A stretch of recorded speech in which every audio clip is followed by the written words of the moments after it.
on RTV6, changes in the works at Indianapolis public schools amid fallout from a counselor sex scandal. Ex-employee Shanna Taylor is criminally charged with having sex with students, and at least 4 IPS employees are now out of jobs for failing to report those allegations. Tonight, the IPS board president is speaking exclusively with Call 6 Investigates Kara Kinney about what's being done to prevent this from happening again. Kara?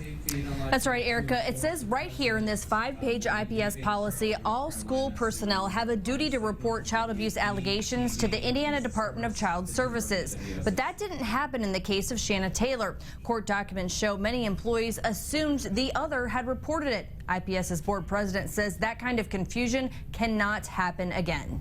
Mary Ann Sullivan is president of the IPS school board. Clearly, we could do better.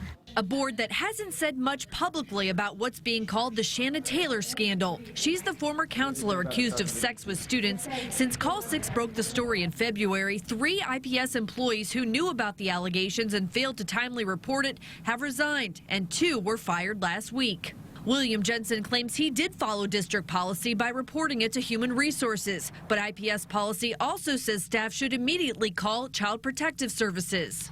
This incident was not handled as best it could have been. Sullivan says some employees assumed someone else had reported the allegations to police or the Department of Child Services. We want to make sure that doesn't happen again. We shouldn't leave anything to chance. The district is now developing a chain of command type checklist that will help eliminate confusion. The lesson learned is don't make assumptions.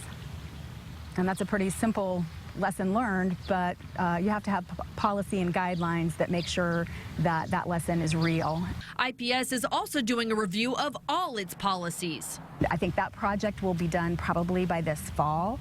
Superintendent Dr. Lewis Farabee learned of the Taylor allegations on February 17th, the same day as some other employees, yet the board has not taken action against Farabee. Can you just clarify for us why you do not feel that Dr. Farabee should be punished when we know that he did know about this alleged inappropriate relationship and also did not report it timely? Yeah, I think Dr. Farabee is also one of our employees, and so again, you know, we just do not address issues of personnel. Could he still face any discipline, or is that a closed chapter? If there's new information that has previously not come to the board, obviously new information would, you know, mean we may have to take another look at anything.